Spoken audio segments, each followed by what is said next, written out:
Hello again, and welcome back to the Farmington Players Audio Theater. My name is Andrew Scott.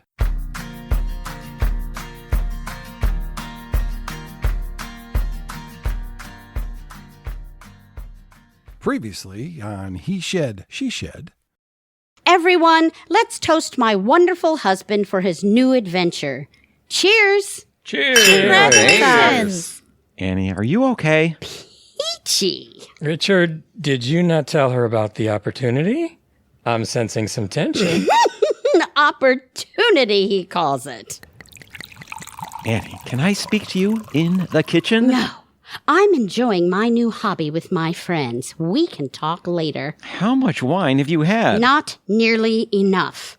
Anyone need a refill? I would love some. Joey! When in Rome. Great! Don't let anyone decide for you. Make your own decisions.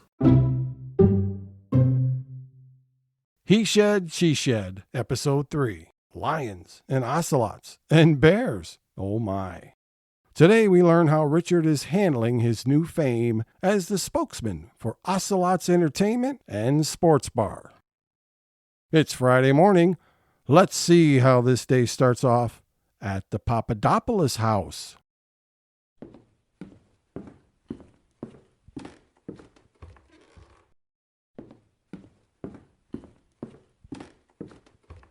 How do I feel? How do I feel? And I'm angry. No, angry doesn't do it justice. I'm livid, fuming, furious, apoplectic, steaming. I'm pissed off. God, just look at me. I'm pacing, for God's sake.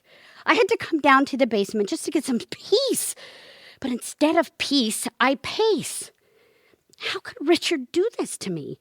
Working with Bambi at his new job. Spokesman for a titty bar. Oh, and he signed the contract without even consulting me. I feel like a caged lion. I need space.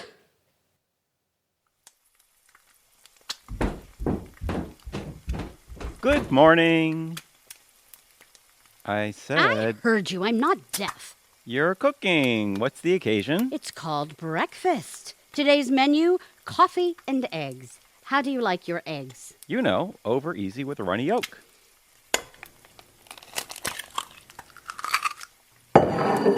Here you go. 1 egg. Over easy, runny yolk. But this is totally raw. You just cracked a raw egg and threw it on my plate. Yeah? Well, raw is the new runny. Deal with it. That afternoon at Ocelot's.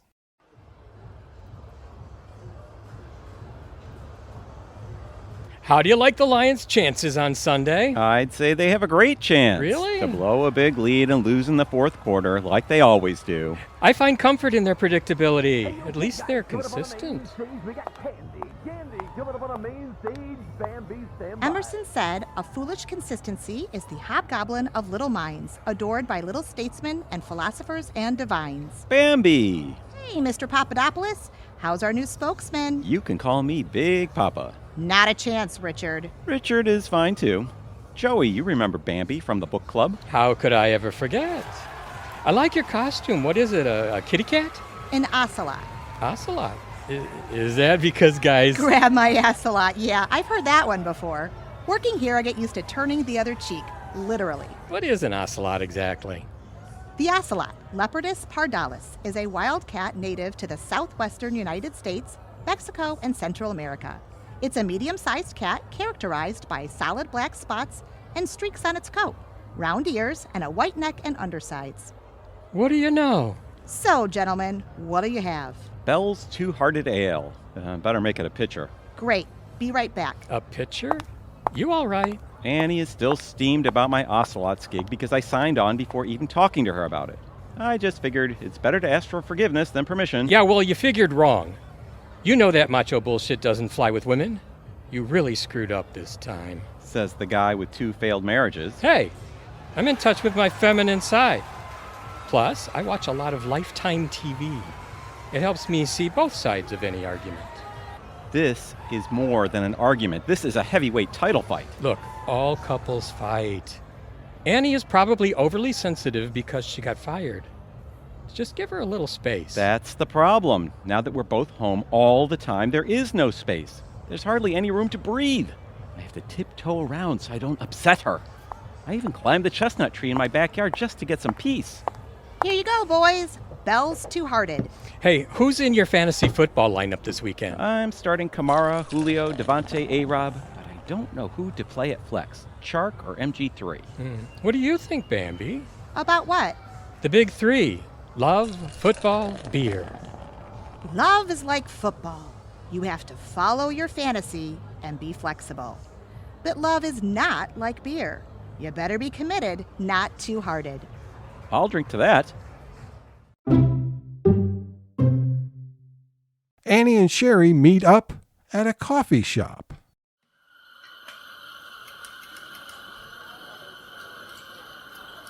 Thanks for meeting me on short notice. Oh, anytime, girlfriend. So what's the matter, hon? You look famished. Yeah, I'm starving. No, not famished. Famished. It's Yiddish for mixed up, you're confused. Oh, I'm way beyond famished. I'm going completely crazy. My life is totally effed up. Oh, then you're fakakta. Ah, fakakta. That sounds about right. First, the lions dumped me, and now Richard is having a midlife crisis. Do you think he's fooling around? Well, God, I hope not.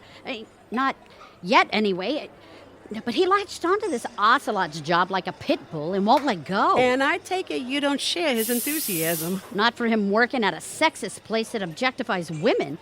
Have you seen what they make the servers wear? Yes, but how is that any different than the Lions cheerleaders? I didn't hear you complain about those girls showing a little skin when it helped you market the team. It's not the same thing. Annie, can I be real with you for a minute? It sounds like someone is jealous of all the attention Richard is getting, especially from his dear little friend. Me? Jealous of Bambi? God, you've got to be kidding. Besides, he's old enough to be her father. Hey, age is just a number. So, how's your assistant trainer? Oh, honey, he's so 5 minutes ago. I got bored with him. Turns out he was just a dumb jock who didn't know my labia from my labrum. So, who's your next victim? I'm thinking about putting the moves on Tad, the Lions intern. Yeah, he's funny, sexy, and super smart. Are you sure he plays for your team? Well, of course he does. We both work for the Lions, and I think he likes cougars. I meant, are you sure Tad doesn't prefer men? Why, do you think so? At book club, I definitely sensed a connection between Hunter and Tad. Their auras were both orange. Orange is related to the sacral chakra, which deals with sexual energy. Well, maybe Tad's a switch hitter, bisexual. Just be careful. I don't want to see anyone get hurt. Except Donna. Except Donna. She can go to hell. How is the wicked bitch of the Midwest? As devious as ever. I've been plotting my revenge. There's a producer at the Lions flagship station that owes me a favor. But I'll need your help. And we need a techie. Count me in. And Tad's a Trekkie. No, not Trekkie. Techie. I know, I'm kidding. I just like to get you all riled up. Oh, God. Good one. Look, I'll let you know when I'm ready to launch Operation Prima Donna. As far as I'm concerned, she can go fakakta herself. As the sun goes down, it's dinner time at the Pappadapolis house.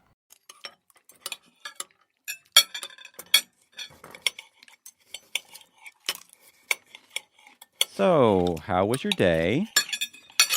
Peachy. Are you mad at me about something? Mad?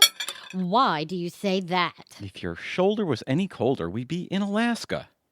Come on, Annie. What is this all about? I'll give you a clue.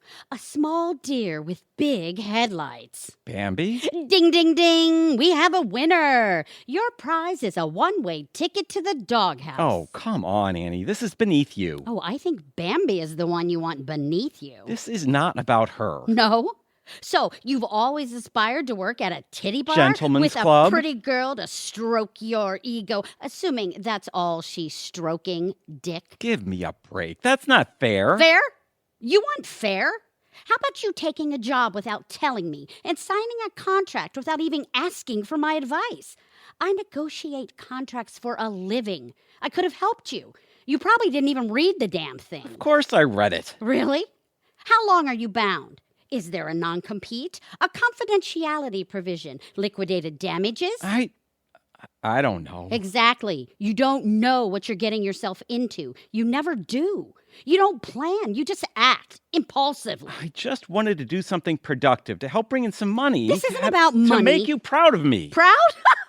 If you were so proud of this job, then why did you hide it from me? I was always going to tell you. Really? When? When the moment was right, which it never is lately. I constantly have to walk on eggshells around you. Oh, don't you dare make this about me. You haven't been yourself since you lost your job. Lost my job? I didn't lose my job. That makes it sound like I misplaced my car keys. My job was stolen from me. I was fired. I was betrayed by Donna, and now I've been betrayed by you too. Okay, spare me the theatrics. I've had enough of this crap. I gotta get out of here. Where do you think you're going? We're not done here. Yes, we are. I'm going out. Don't wait up. I won't. If I'm even here when you get home. Fine. Fine.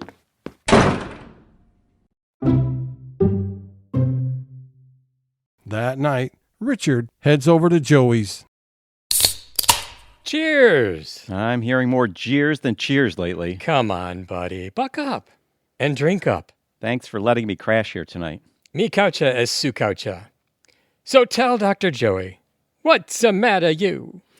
Annie and I had another fight, a major conflagration. The gloves came off and the claws came out. Is this about ocelots again? Yes, but it's deeper than that. I've always been able to coax her out of a bad mood by making her laugh. But now she's feeling betrayed and I'm acting defensive, even though I haven't done anything wrong. Not yet, anyway. What's that supposed to mean? Would you sleep with Bambi if you had the chance? She's 30 years younger than me. So you've already done the math. But that wasn't my question. I'm not going to dignify that with a response. That's a non-denial denial. Whatever, dude. Look, here's the deal. It's finally my turn to provide for Annie. I want to be the breadwinner and take care of her for a change. I need a big win, and I need it quick. Across town, Annie shows up at Mark's front door. Annie? Mark, forgive me for dropping in like this. I would have called, but I just started driving, and the next thing I knew, I was here. This is a bad idea. I'm sorry. I'm being Well, stupid. do you want I'm to leaving. come in? Annie, come inside. Please. What can I get you to drink? I better not. Okay, whatever you Bourbon. say. Okay, Maker's Mark. Coming right up. I'll join you. To what do I owe the pleasure of your company at this late hour? Richard and I are fighting again. We argued, he walked out, and I just didn't feel like being home alone. And so the long and winding road Led me to your door. Well, how can I help? Do you need a hand to hold? A shoulder to cry on? A bed to sleep in? No. But thank you. Just lend me your ears. Tell me the God's honest truth. Deep down, are all men Neanderthals? Yes, but some of us are better at hiding it than others. Damn, how'd you discover our secret identity? I majored in archaeological anthropology. I'm good at digging up dirt about people. Are you expecting to find dirt on Richard? No, not really. I just didn't expect to be competing with 20-somethings for his attention, especially now. When I need his support, he keeps running away. That sounds like that book. Men are from Mars, women are from Venus. Come again? That's what she said. God, you're so juvenile. But what's your point? My point is that men and women react to stress differently. We Neanderthals tend to withdraw temporarily by retreating into our caves, the garage, the basement, the bar. But women react to stress by talking with someone close about it. So, the man retreats just as the woman tries to get closer, which only adds to the conflict. So these caves could actually give a couple the space they need to regroup. Is that what you're saying? Well, I'm not saying it. The Mars-Venus author. That's what he said. That's what he said. Wait a minute. Well, that gives me an idea. He said, she said, he shed, she shed. You're brilliant, Mark. Thanks for the drink, but I've got to go. I need to start digging a cave. The next morning at the Pappadapolis house. Morning. Just morning? Not good morning? I don't know. Is it good? Not sure yet. What's for breakfast? Hangover special. Greasy bacon, eggs, and toast. Hangover? A doozy. I've got elephant ballerinas tap dancing in my brain. Did you even come home last night? I didn't hear you. Listen, Annie, I'm in no mood to play 20 questions. Okay. Me neither. So, don't ask, don't tell? Is that how it's going to be? Works for me. Well, that bacon smells incredible. Someone should make a bacon fragrance. They already did. Bacon by Fargenet. Ooh, that would do it for me. Total aphrodisiac. One whiff and I'd be hot to trot. Giddy up! Oh, my head. Oh, God, no. Maybe you should apply some of the bacon strips directly to your forehead. Good idea. Here's your breakfast. Extra crispy bacon, buttered toast, and 2 eggs with runny yolks. Go ahead. You eat while it's hot. Thanks. Oh my God. This is fabulous. Richard, we need to talk. This can't be good. No, it is good. Talking is good. Listening is even better. I agree. So let's talk and listen. Since my forced retirement, I've been home all the time. We keep getting in each other's way, constantly tripping over one another. I admit that on occasion I tend to micromanage you. Really? I hadn't noticed. My point is that our new dynamic just isn't working for me. Or for me. What are you trying to say? I need some space. We both need space, our own space, separate spaces. Maybe it's just temporary. Temporary? Did you mean separate or separate? The former. No, I don't want to separate. Do you? No, of course not. You scared me for a minute there, but separate spaces sounds intriguing. How did you come upon this epiphany? Well, I was talking to Mark Mark? last night and... You were with Mark last night? Yeah, but it's not what you think. So now you and Mark want your own love shack? What? No. God, how did you jump to that? This conversation is over. I'm going to work now. Later that morning, Richard and Gwen meet at Ocelot's to talk business. Richard, there you are. Get your butt over here. Dost thou seekest me, O fair Gwendolyn? Cut the crap. This isn't Shakespeare. It's an ad for Ocelots. I know. I just wanted to jazz things up a bit. Make it a little classier. Add some savoir-faire. Oh, listen to me, you nitwit. I pulled major strings and went out on a limb to get you this Spokesman gig. My reputation is on the line, so you will not be adding anything, not a word, not a syllable to the script. You will perform it exactly as written. Capiche? Okay. Don't worry, Gwen. I won't let you down. You'd better not. I went to a lot of... What is that smell? I don't smell anything. It's coming from you. Have you been drinking? No, not today. I mean, I was last night. I still got one hell of a hangover. A hangover? Well, why didn't you say so? I've got the perfect hangover cure right here. Really? In your purse? I'll let you have it right now. Oof! Why did you hit me? Now my stomach is killing me. But you're not thinking about your head anymore, right? You can thank me later. Now hurry up and get into costume. Costume? Is there an echo in here? Yes, put on your damn costume. I thought this was a radio spot. It's a television commercial, you putz. Now go before I really hurt you. Gwendolyn, darling, it's so nice to see you again. You're looking lovely as ever. Have you had some work done? Fast leave, perhaps? You don't look a day over 70. I'm 62, but it was sweet of you to notice, Franque. Thank you for agreeing to direct our little TV commercial. It's my pleasure. Now, there are my actors. Getting dressed. Well, that should not take long, given how little clothing they will be wearing. And here comes my Tarzan now. Richard, you look positively radiant. I'm blushing from embarrassment. Is this the entire costume? This barely covers my butt. Come closer. Let me look you over. I don't know. Can you suck in your gut a little? Now turn around. I suppose he will work.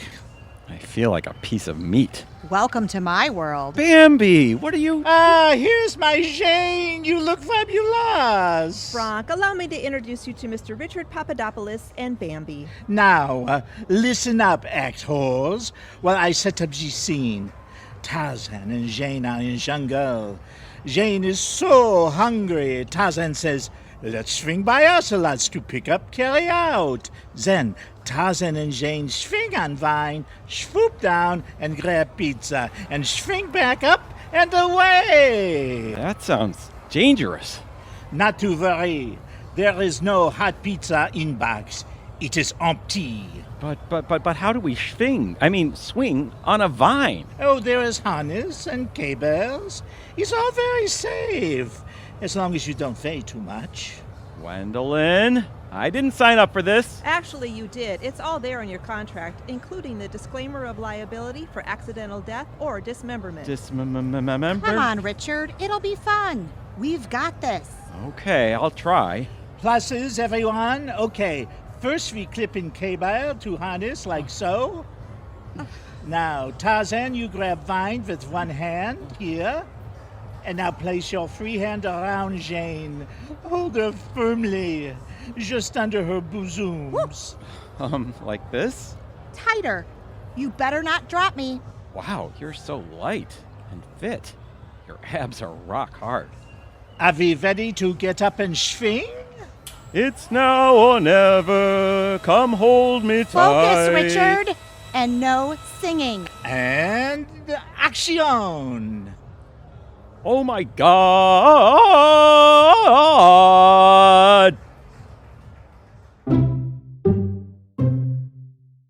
That afternoon at Lions corporate headquarters. Tad, you incompetent toad. I wanted 17 8x11 copies. But Donna, you said, and I quote, make 8 11 by 17 copies. I don't care what I said. You should know that nobody uses 11 by 17 paper. Just fix it. I'll be back in an hour. Don't mind her, Tad. I'd like to tell her where she can stick those copies, Sherry. Actually, I have a better way to get back at her. Annie and I need your help recording this. Oh, let me see the copy. It's a fake Lions radio commercial. Oh, you are a devil, Sherry. I am so in. When Operation Prima Donna airs, it will make Lionsgate look tame by comparison. Down on the field, Richard meets up with Hunter. Hey, Hunter. Thanks for getting me in to watch practice. Anytime. But now that you're spokesman for one of our sponsors, it wasn't hard to arrange. And congratulations on setting a new NFL record last week. Thanks, but having the record for the most punts in a game is a dubious distinction. After number 18, I thought my leg would fall off. Speaking of punts, what was that play you guys kept practicing over and over today? Keep it under your shirt, but it's a trick play. Keep a secret? Absolutely. It's a fake punt. Based on my film study, the Bears always retreat to set up a punt return. When they do, instead of punting the ball, I'll pass it to the receiver, who should be wide open. We just need the right moment to surprise them in our next game. That's awesome. I'll keep it under wraps. Good luck tomorrow.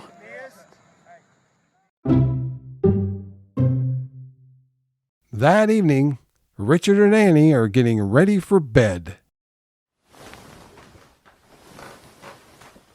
Can we call a truce, like the good book says? Don't let the sun go down on your anger. Okay. Truce granted. At ease, soldier. That's better. How was your day? Very satisfying, actually. Sherry and Tad are helping me destroy Donna. They're taping a fake Lions radio commercial that will air during Sunday's game, and when it does, Donna will be disgraced and fired. But I thought you didn't want your old job back. I don't. I just want revenge. Aren't you worried that all this negativity will affect your aura? The die is cast. Let the chips fall where they may. Just let it go. Wouldn't you be better off finding positive ways to channel your energy? You're probably right. Hey, how did your Ocelot commercial go today? Thanks for asking. I was a little stiff at first, but then I loosened up and we had fun shooting. Football Sunday at Ocelots. It's not looking good for the home team. Come on, Lucky Lions jersey. There's still time for a Lions comeback. Another round, boys? No thanks. Hey, just curious, is Bambi your real name? My real name is Beatrix. Bambi is an acronym my mother taught me. Beat arrogant men by intellectualism. B-A-M-B-I. That's clever. Hey, Joey, why do you bring a portable radio to a bar when you're watching the Lions game on TV? Well, the radio paints a better visual picture of the game. Plus, audio leaves more to the listener's imagination. Here, have a listen. Oh, wait, they're going to commercial. Hey, Lions fans, we'll be right back for the thrilling conclusion of today's game. But now it's time to restore the roar. This year's team is playoff bound. Be sure to pre-order your playoff tickets. Playoffs? No way these imposters are making the playoffs. It's time to cut the crap. Stop lying about the Lions. Hey, turn up that radio. One lousy playoff win since 1957? It's pitiful. We fans are fed up. Tell us the truth. Stop lying, Lions. Stop lying, Lions. Stop lying, Lions. Stop lying, Lions. Stop lying, Lions.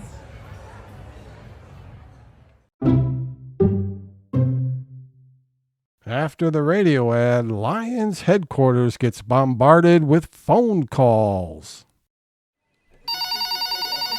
Detroit Lions, please hold. Detroit Lions, please hold. Detroit Lions, please. Oh, I am so sorry, ma'am. Yes, ma'am. I did not realize it was you. Who is it? The big cheese. Yes, ma'am, she's here. I'll put you right through. Donna here? Yes, ma'am. I heard the radio spot. I certainly understand your agitation, and I can assure you that those responsible will be thrown under the bus, literally. You have every right to be appalled. That's the first thing I said to Tad. I'm appalled. What? You didn't say appalled? Put her on speaker. No, not appalled. Applaud. I applaud your creative, no-nonsense approach of being honest with the fans. We've been hiding the ball for far too long. Let's give them the unvarnished truth. If we underpromise and overperform, they'll be grateful for our candor. Keep up the good work, Doolittle. I'll be damned. Tad, find out who those announcers were on that radio spot. Their voices sounded awfully familiar. Back at Ocelots. Well, this team is hopeless. Lions are about to punt again. Let's go. No, wait. This is it. This is the play. What play? Listen, I happen to know, don't ask me how, that the Lions are planning a fake punt today. I placed a huge bet that the Lions kicking team would score a touchdown today. That never happens. That's why I got such long odds. If this hits, I'll be a wealthy man. A minute 46 left. 4th and 10 at their own 30. The Lions are in punt formation again. Hunter Bronkowitz receives the snap and... Wait, what's this? Hunter rolls right. He's running toward the line, and now he pulls up and heaves the ball downfield. The Bears are caught completely off guard. Agnew catches the pass at the 40, and he's all alone. He's at the 30, the 20, the 10. Touchdown Lions, and the crowd goes wild. Woo-hoo-hoo! Holy smokes! I can't believe it! I'm so happy I could... Bambi, I'm buying a round for everyone at the bar. Put it on my tab. Woohoo! Wait a minute. Is that a flag? Uh-oh. There's a penalty flag back at the line of scrimmage. The Lions are being penalized for an illegal formation. The tight end was not properly aligned. Ha! That's just one more loose end that comes back to bite the Lions in the butt. Shut up, Joey. Monday morning. What's brewing in Annie's and Richard's kitchen?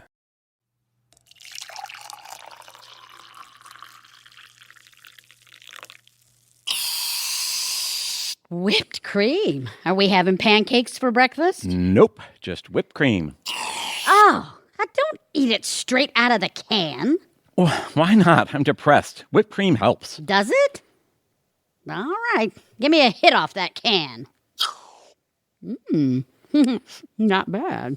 You depressed too? Yep. I had the perfect plot to disgrace Donna. It backfired. Somehow she came out smelling like roses again. Why are you depressed? I placed a sure thing bet on the Lions and it almost worked. But they shot themselves in the foot with a stupid penalty. You lost me at a sure thing bet on the Lions. There is no such thing. Just how much did you lose? Don't ask, don't tell, remember? Richard, I've been thinking about what you said about letting go. By dwelling on my revenge against Donna, the negative karma is tearing me up inside. I noticed your chakras have been out of alignment lately. And if I focus on fixing you... That makes both of us miserable. So where does that leave us? I need some time and space to regroup. I want to look inward and focus on myself. I need to figure out what makes me happy and what I want to do in retirement. A bit of introspection would be good for both of us. That's why I think we should each plan, design, and build our own caves. A safe place that is our private sanctuary to do our own thing without annoying each other. My own man cave? Man cave, he shed, whatever you want to call it. I'm still skeptical given that Mark was your inspiration for this idea, but I'll consider it. You'll keep an open mind? Yes, dear. Don't call me dear. It reminds me of you-know-who. Oh, sorry. Poor choice of endearment. Ugh. Oops, I just did it again, didn't I? Endearment? Here, have some whipped cream, dick. Not on my head. I deserve that. Man, I am so whipped. Don't tell Annie, but I love the idea of my own man cave. This basement would be ideal. The karaoke stage could go over here, I could hang a moose head up there, and my poster of the Ocelot girls would be perfect right over there. But I'll probably have to fight Annie for the basement. Maybe if I act cool to the idea and drag my feet a little, she'll sweeten the pot. I'll get her to throw in a big screen high-def TV so I can watch sports with Joey. We'll just see who the best negotiator is. Game on. You've just listened to He Shed, She Shed, Episode 3, Lions and Ocelots and Bears, Oh My. Written by Tony Targan. Directed by Maureen Mansfield, David Reinke, and Tim Timmer. And featuring the voices of Tony Targan as Richard Pappadapolis, Nancy Cooper as Annie Pappadapolis, Rose Randall Warner as Sherry Wine, Dave Durham as Joey Greene, Ann Kraft as Gwen LaFarge, Jim Moll as Mark O'Leary, Barbara Bruno as Donna Dolittle, Kristi Schwartz as Bambi Devine, Andy McNamara as Hunter Bronkowitz. Today's episode also featured Tristan Seaver as Tad Singleton, Nick Szczerba as Franque, Pat Rogers as the Big Cheese, Tony Semanik as Russ Webster, Dave Reinke as John, and many thanks to our team of players backstage. Our production director, Eric Nogus, our audio and video engineer, Brennan Harvath, and our logo was designed by Marilyn Zerlak. And me, I'm your host, Andrew Scott. We hope you have enjoyed our program, and please don't forget to hit the subscribe and notification buttons to make sure you get alerted anytime we upload new content. Thanks for listening to the Farmington Players Audio Theater. Bye for now.